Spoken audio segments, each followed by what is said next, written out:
Ce qu'on appelle l'épée de l'esprit. Qui connaît l'épée de l'esprit? De l'esprit, c'est quoi? La parole de Dieu. L'esprit habite en vous. Il va vous inspirer. Il va vous pousser à parler. Et quand vous parlez de sa parole, libérez une épée.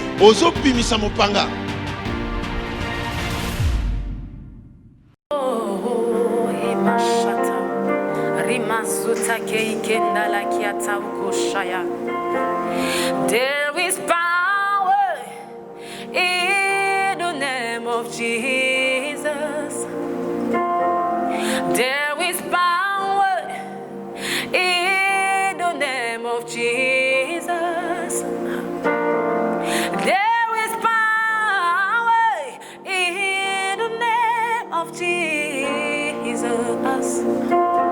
to break every chain, break every chain, break every chain, to break every chain, break every chain, break every chain. Il y a la puissance dans le nom de Jésus. Il y a le pouvoir dans le nom de Jésus.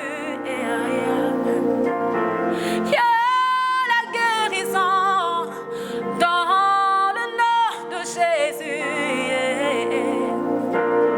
Il y a la puissance dans le nom de Jésus qui brise les chaînes, brise les chaînes, brise les chaînes, qui brise les chaînes, brise les chaînes, brise les chaînes. Et ma chatte, chantons les chaînes tombées.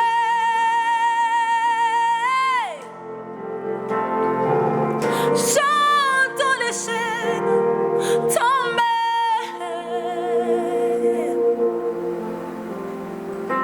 Chantons les chaînes, Emma, tombées. Bonjour, bienvenue dans la présence du Seigneur. C'est le pasteur John Kalonji et je voudrais partager avec vous encore une fois de plus. Nous sommes dans un séminaire de Pentecôte et particulièrement celui-ci est assez particulier parce que ce n'est pas dans les conditions dans lesquelles nous sommes habitués. Mais ça ne change pas le fait qu'il y a eu la Pentecôte. Et nous allons partager de cela sous le thème que nous, Logos Rema, avons, qui est le Saint-Esprit et le don de la foi. Et pendant ce moment, je veux juste partager avec vous un petit court message, principalement sur la Pentecôte, mais aussi sur les dons du Saint-Esprit. Parce que pour ceux qui ne savent pas, la Pentecôte, c'est la célébration du Saint-Esprit. Si vous lisez dans Acte 2, vous verrez comment, lorsqu'ils étaient tous ensemble dans un même lieu, ils attendaient la promesse du Christ. Et pendant ce moment-là, le Saint-Esprit se manifesta. Ils ont commencé à parler en langue, ils ont commencé à parler dans plusieurs langues. Alors c'est pour cela que nous célébrons la Pentecôte, parce que le Saint-Esprit que Jésus nous avait promis est enfin venu. Alors vous allez ouvrir vos Bibles avec moi, nous allons lire quelques versets. Et pendant que nous allons lire cela, je vais juste poser quelques bases. Parce que je veux parler un peu de la Pentecôte, mais je veux aussi parler du Saint-Esprit et du don de la foi. Amen. On va ouvrir nos Bibles dans 1 Corinthiens 12, verset 9. La Bible dit ceci. Et à un autre, la foi, par ce même esprit. Et à un autre, les dons de guérison, par ce même esprit. Ici, Paul est en train de parler des dons de l'esprit. Il y a plusieurs dons que le Saint-Esprit donne. Le Saint-Esprit donne le don de parole de connaissance. Le Saint-Esprit donne le don de prophétie, le don de guérison, de miracle, le don de puissance, le don d'interprétation de langue, le don de parole de connaissance, et ainsi de suite. Alors vous avez tous ces dons-là. Mais nous, aujourd'hui, on va se focaliser sur le don de la foi. Mais à cela, je vais ajouter aussi l'aspect de la Pentecôte dans tout ça. Le don de la foi n'est pas comme le don que nous connaissons de la foi. On a tous la foi. On croit en Dieu et tu vois, c'est ça la foi. Mais il y a le don de la foi qui est un don que le Saint-Esprit donne à certaines personnes qui agit différemment. Il y a des gens qui ont ce don-là et il y a des gens qui n'ont pas. Le Saint-Esprit donne. Et dans la Bible, on peut voir l'exemple d'Élie. C'était un homme qui avait le don de la foi. Et il dit, à partir d'aujourd'hui, il n'y aura plus de pluie. Et la pluie s'arrête. Là, c'est le don de la foi. Mais particulièrement dans ma vie aussi, moi je connais quelqu'un qui a le don de la foi. C'est ma mère. Pourquoi je dis ça? Parce que c'est ma mère, bien sûr. Mais je me souviens en 1993, 92, 93, voilà. On vivait en Afrique du Sud dans un appartement de 2 chambres, 7 enfants.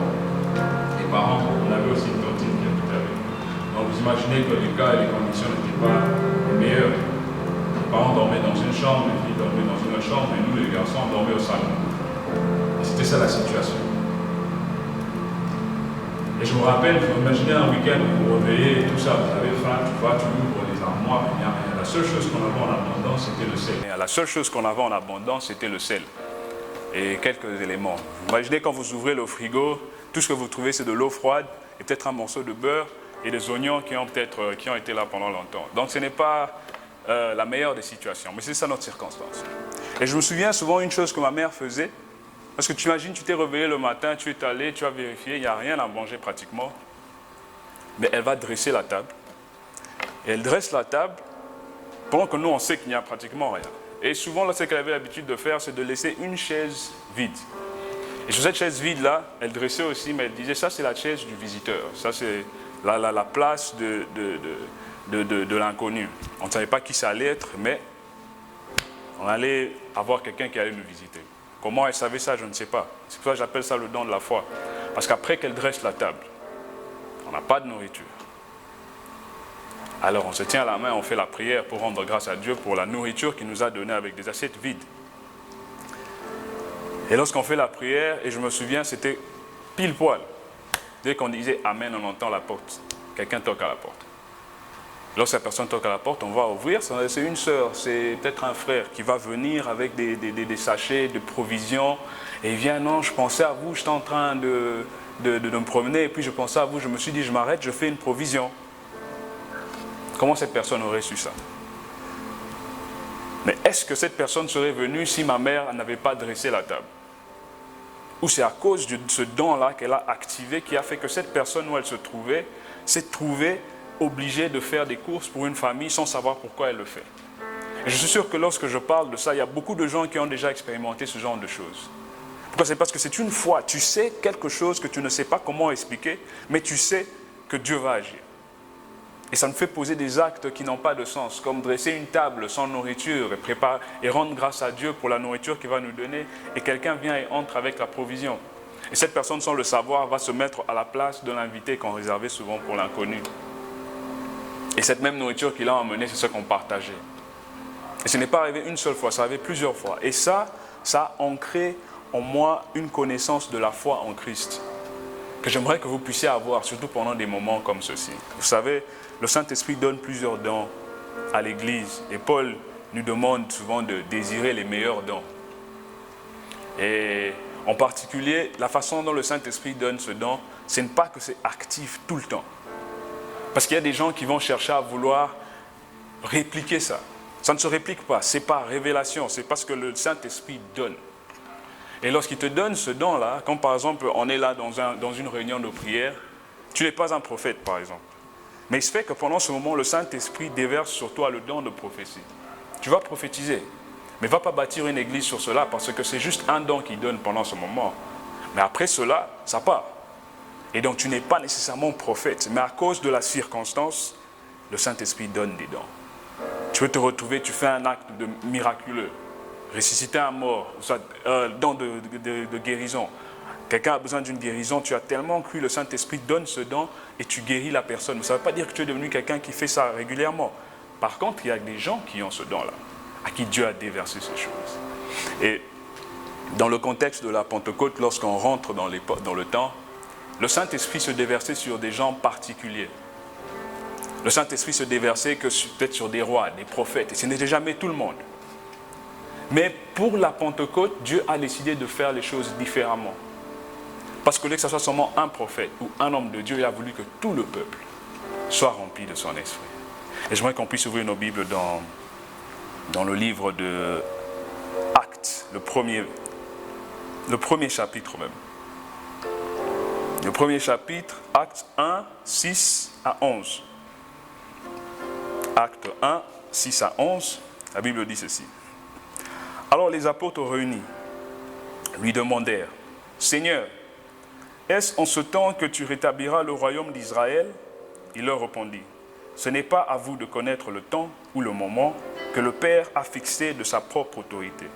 Mais vous recevrez une puissance, le Saint-Esprit survenant sur vous, et vous serez mes témoins à Jérusalem, dans toute la Judée, dans la Samarie et jusqu'aux extrémités de la terre. » Après avoir dit cela, il fut élevé. Pendant qu'ils le regardaient, une nuée le déroba à leurs yeux, et comme ils avaient les regards fixés vers le ciel, pendant qu'ils s'en allaient, voici deux hommes vêtus de blanc leur apparurent et dirent, « Hommes galiléens, pourquoi vous arrêtez-vous à regarder au ciel? Ce Jésus qui a été enlevé au ciel du milieu de vous reviendra de la même manière que vous l'avez vu allant au ciel. » Et c'est là que je tire le thème de mon petit message qui est « Pourquoi regardez-vous au ciel ?» Pourquoi regardez-vous au ciel? Ce qui se passe, c'est que ces gens ont expérimenté quelque chose de très choquant. Ils ont expérimenté quelque chose de bouleversant dans leur vie qu'ils n'ont jamais pu imaginer.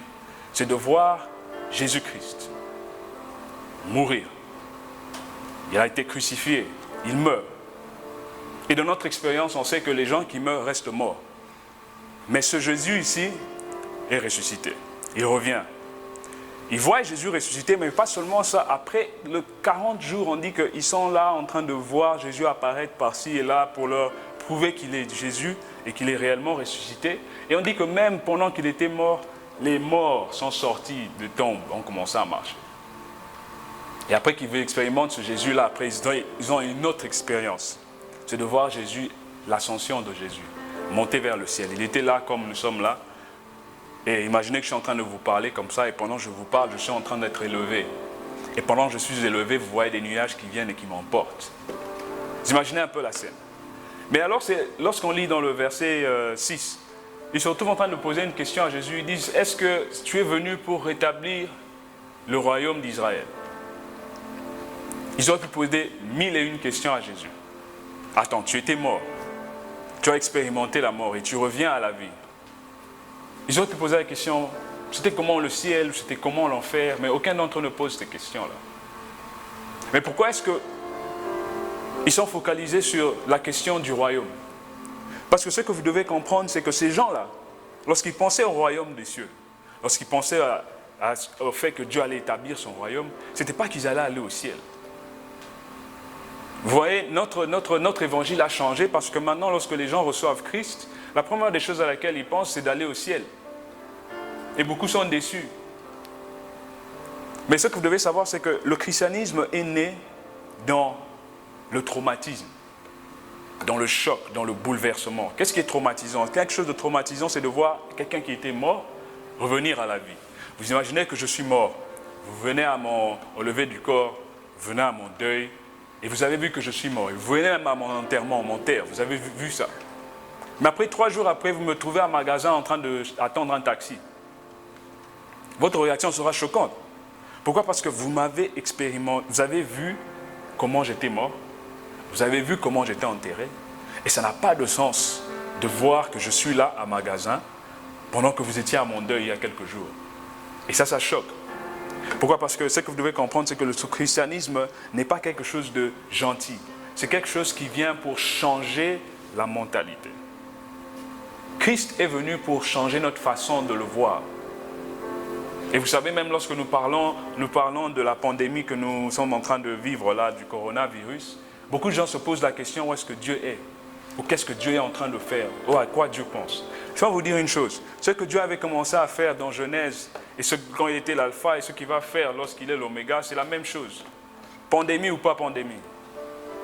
Et lorsque l'Église comprend que ce que Dieu avait dit est toujours en train de s'accomplir malgré les circonstances qui arrivent, ça ne change pas ce que Dieu est en train de faire. Et alors si ta foi maintenant va aller par rapport aux circonstances, alors là tu n'as pas encore compris ce que Dieu est, qui il est, qu'est-ce qu'il fait. Ou alors à cause du fait que tout le monde est en train de paniquer, tu paniques aussi. Alors où est-ce que tu as placé ta foi? Parce qu'on dit que le Saint-Esprit, lorsqu'il viendra pour nous conduire dans toute la vérité. Il viendra pour nous conduire dans toute la connaissance, nous rappeler les paroles que Christ nous a dit. Alors lorsque Dieu nous parlait avant la pandémie, ces paroles n'ont pas changé pendant la pandémie et ces paroles ne changeront pas durant la pandémie. Le problème c'est quoi? Lorsque nous voyons les 10 commandements, dans les 10 commandements, ça dit que tu n'auras pas d'autre Dieu devant ma face. Et j'aime bien le deuxième commandement, ça dit quoi? Tu ne te formeras pas d'image taillée. Mais le problème avec nous, enfants de Dieu aujourd'hui, c'est que nous avons fait des images taillées. Et comment j'explique cela? Pourquoi? Parce qu'on a cherché à donner une image à Dieu. Lorsqu'on parle de Dieu, par exemple, on sait tous que Dieu a une trinité. Il est Dieu le Père, Dieu le Fils, Dieu le Saint-Esprit. Mais lorsque tu imagines Dieu assis sur ton trône, est-ce que tu imagines 3 personnes sur un trône ou tu imagines une seule personne assise sur un trône? C'est une image. Mais est-ce que c'est ça ce que Dieu est? Non. Pourquoi le christianisme est choquant et traumatisant? Parce que, imaginez-vous un Dieu qui descend sur la terre. Et la chose qu'il vient faire, c'est laver les pieds de ses disciples. Un Dieu. Ou encore un Dieu qui n'avait rien à voir avec l'humanité. Parce que l'humanité avait péché. Il méritait le salaire du péché. Mais malgré ça, il n'a pas eu besoin de savoir si tu étais d'accord, si tu étais bien, si tu étais mauvais, mais il a envoyé son Fils unique. Sans garantie que tu allais le recevoir. C'est choquant. Parce que nous, dans notre humanité, dans la façon dont nous vivons, dans notre société, dans ce système, on sait que lorsque je fais quelque chose de mauvais, je veux m'attendre à récolter quelque chose de mauvais. Lorsque je fais quelque chose de bien, je veux m'attendre à récolter quelque chose de bien. Mais pas dans le système du Christ. Lui vient pour changer tout ça. Parce que maintenant, tu imagines que tu es un roi qui lave les pieds de tes serviteurs. Ou encore, il dit que pour être grand dans le royaume, il faut être le plus petit. Ça, c'est choquant. C'est choquant. Alors Jésus vient avec cette pensée-là. Et il vient dans nos vies. Il vient dans notre réalité. Il ne veut pas que tu te tailles une image de lui. C'est un peu comme à Élie. Élie se retrouve juste après qu'il a reçu la menace de Jézabel, va se cacher. Et pendant qu'il est en train de se cacher, Dieu vient se manifester à lui de plusieurs façons. Il vient par un tonnerre, il vient par le vent, il vient par les tremblements de terre. Mais est-ce que c'était Dieu dans le tremblement de terre? Oui. Dieu peut se manifester par le tremblement de terre, mais il n'est pas le tremblement de terre. Il peut encore se manifester par le vent, mais il n'est pas le vent. Et donc, si ton image reste figée sur le tremblement de terre en croyant que c'est ça Dieu, alors tu t'es trompé, tu commences à former une image. Alors il vient dans toutes ces différentes formes et après il vient par une voix douce et légère pour le parler. Dieu peut parler par la voix douce et légère, mais ce n'est pas ça Dieu. Et donc Dieu utilise des instruments pour nous véhiculer sa pensée, qui Dieu est, ni représenter qui Dieu est. C'est pour cela, en tant que chrétien, et surtout dans des moments comme ceci, nous devons vivre par révélation. Qu'est-ce que je dis par là? Parce qu'aujourd'hui, Dieu peut demander qu'on puisse commencer à marcher à gauche. Le même jour qui suit, il va te demander qu'on va à droite. Ce n'est pas que gauche était mauvais, c'est juste que ses voix ne sont pas nos voix et ses pensées ne sont pas nos pensées. Et ce que j'ai déjà remarqué avec les pandémies et lorsque vous lisez dans l'histoire, c'est que notre définition de qui Dieu est, avant la pandémie, pendant la pandémie, sera différente de notre définition de qui Dieu est, après la pandémie. Et pendant ce temps de Pentecôte, je viens de vous exhorter par ce thème ici qui dit que pourquoi regardez-vous vers le ciel? Vous imaginez que ces disciples en parlaient à Jésus. Jésus leur parle du royaume. Il leur parle en disant allez et faites de toutes les nations des disciples. Il pose la question non mais est-ce que le royaume, quand est-ce que tu vas venir établir? Il dit cela ne vous concerne pas. Il y a beaucoup de gens pendant ces moments qui sont en train de parler de la fin. Est-ce que c'est la fin? Ça ne vous concerne pas. Parce que ce qui doit te concerner, c'est ce que Dieu est en train de faire maintenant. Parce que Dieu n'est pas le Dieu de l'après, Dieu est le Dieu de maintenant. Et maintenant, il parle. Et c'est dommage que beaucoup de gens parlent comme les infos parlent. Si lorsque vous suivez la RTNC, vous suivez n'importe quelle info, c'est quoi la une maintenant, le coronavirus? Et si notre message est maintenant focalisé sur le coronavirus, ça veut dire que nous n'avons pas entendu ce que Dieu est en train de dire. Parce qu'au commencement, Dieu savait. À la fin, Dieu sait. Et donc cette pandémie n'est pas un choc pour Dieu. Mais en toutes circonstances, il utilise les circonstances. C'est comme ça que la chrétienté, la vie chrétienne n'est pas un truc pour où on va juste se sentir bien, on va juste se retrouver là et avoir des sensations. Non, c'est violent, c'est choquant. Il y a un homme qui dit que si tu veux que Dieu te révèle l'état de ton cœur, il va te choquer ta compréhension des choses. Il va venir choquer une idée que tu as sur lui. C'est comme ça que beaucoup de gens pensent que parce que je viens à l'église, parce que je sers Dieu, alors ça veut dire que tout doit aller. Ce n'est pas ce que Dieu a dit. Et des fois, ça va être compliqué et difficile. Beaucoup de gens ne prêchent pas de la croix, mais Jésus dit, si tu veux me suivre, porte ta croix. Et ça, tu le fais journalièrement. Imaginez que vous êtes obligé de porter votre croix chaque matin lorsque vous vous levez. Ça, ce n'est pas un évangile qu'on prêche, mais ce que Dieu est en train de dire. Pourquoi? Parce que plus tu portes la croix, plus ta compréhension de lui change. Et pas seulement ça, il te révèle qui tu es. Et ces disciples-là, lorsqu'ils ont expérimenté cela, ils sont choqués. Jésus ne va pas rétablir le royaume. Mais aujourd'hui, beaucoup d'entre nous pensent au royaume, à aller au ciel. Mais les anges, imaginez-vous ceci, lorsqu'ils expérimentent Jésus en train d'être monté, d'être enlevé, ils restent en train de regarder vers le ciel. J'imagine la scène. Vous êtes tous là, vous entendez la personne parler, pendant qu'il parle, il monte et il monte. Et ils sont restés là en train de regarder. Si vous voulez une expérience glorieuse, il n'y a pas plus glorieux que ça.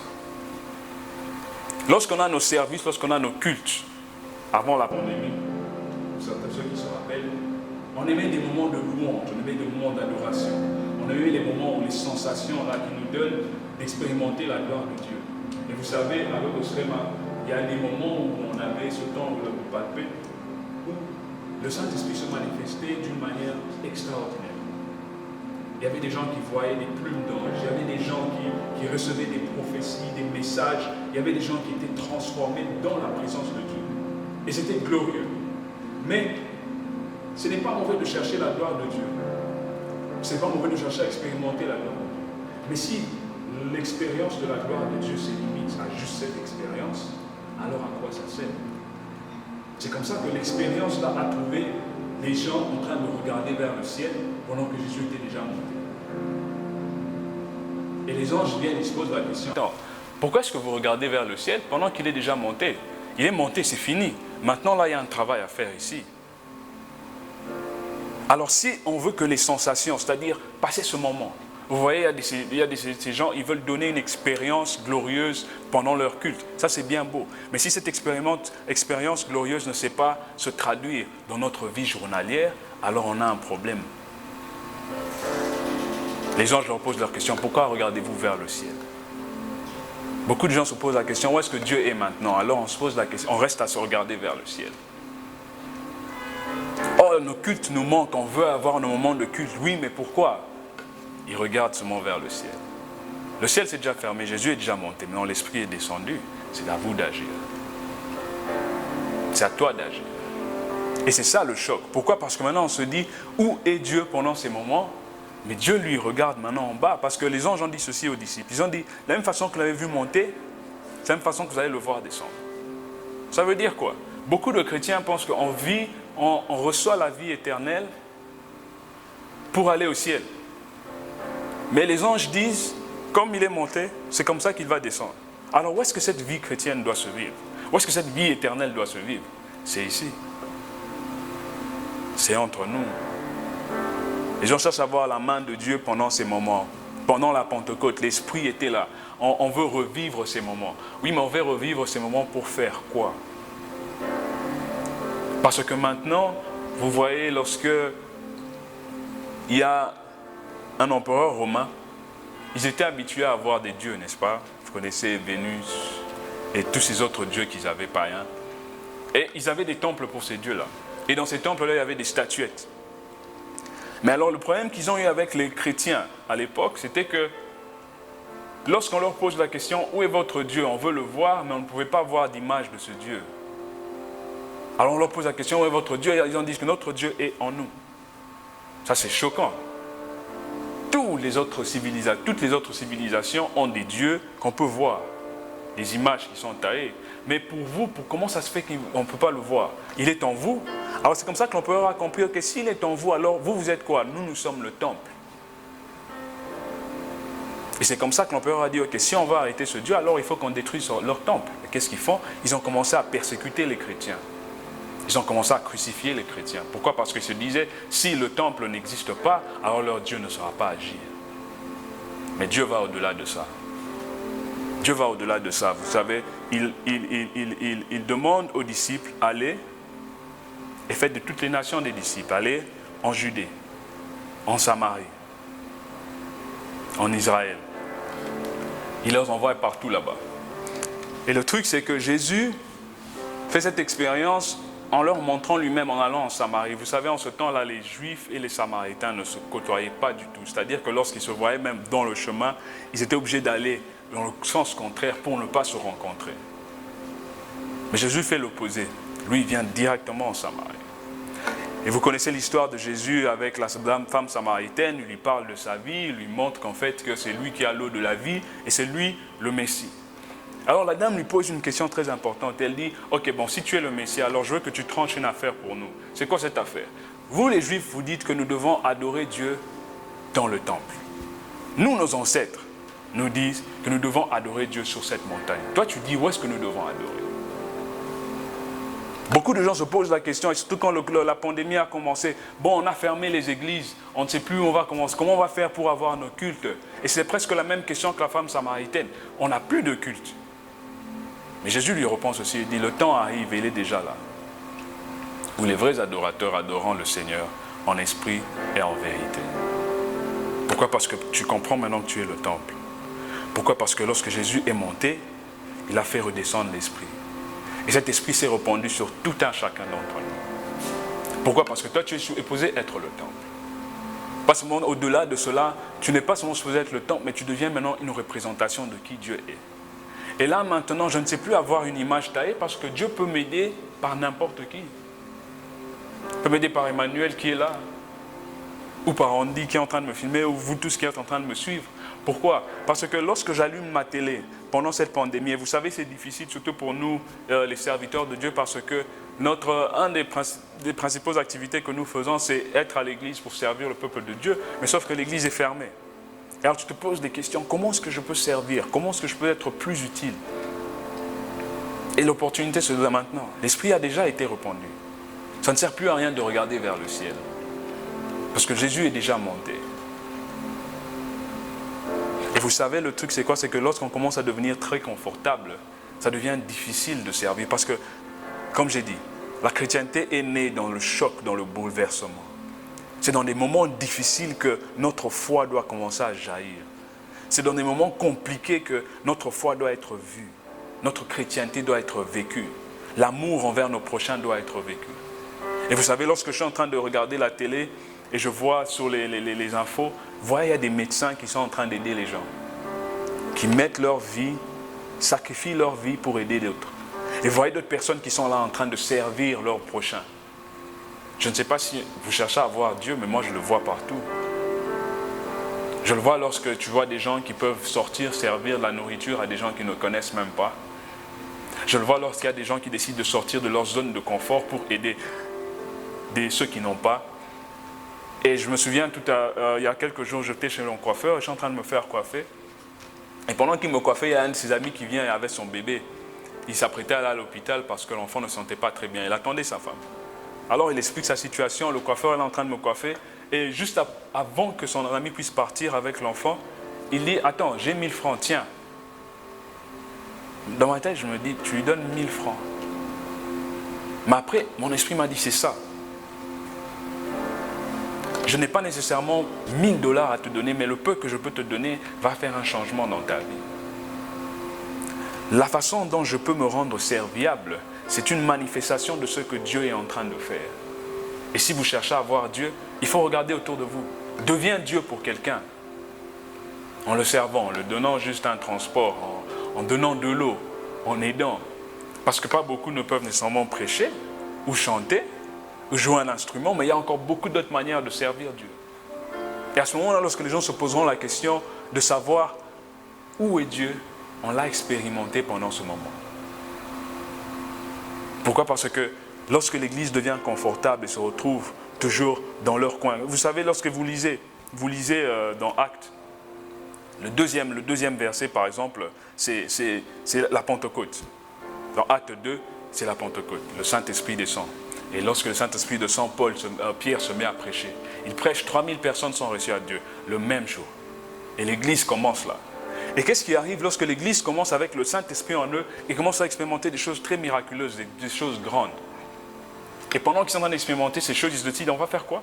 Réunissons-nous, partageons ce que nous avons, restons ensemble. Mais ils ont oublié la commission. La commission qui était quoi? Aller dans toutes les nations. Faites des disciples. En Samarie, en Judée, partout, aux extrémités de la terre. Mais ils sont arrêtés là. Et vous savez comment est-ce que Dieu a fait pour que l'évangile puisse quitter de là? Parce que maintenant, dans leur confort de l'église, ils sont retrouvés. Dieu a commencé à ajouter des chrétiens, plusieurs chrétiens pendant qu'ils passaient ces moments-là. Mais Dieu a dit ça, ce n'était pas l'objectif. L'objectif était que vous allez au-delà. Et si vous lisez dans Acte 40, l'église est établie. Et puis vous allez maintenant dans Acte 8, qu'est-ce qui arrive? La persécution vient. De Acte 8, 1 à 3, la persécution arrive. Par qui? Par l'instrument du Seigneur, Paul, Saul. Cet homme vient pour diviser l'église.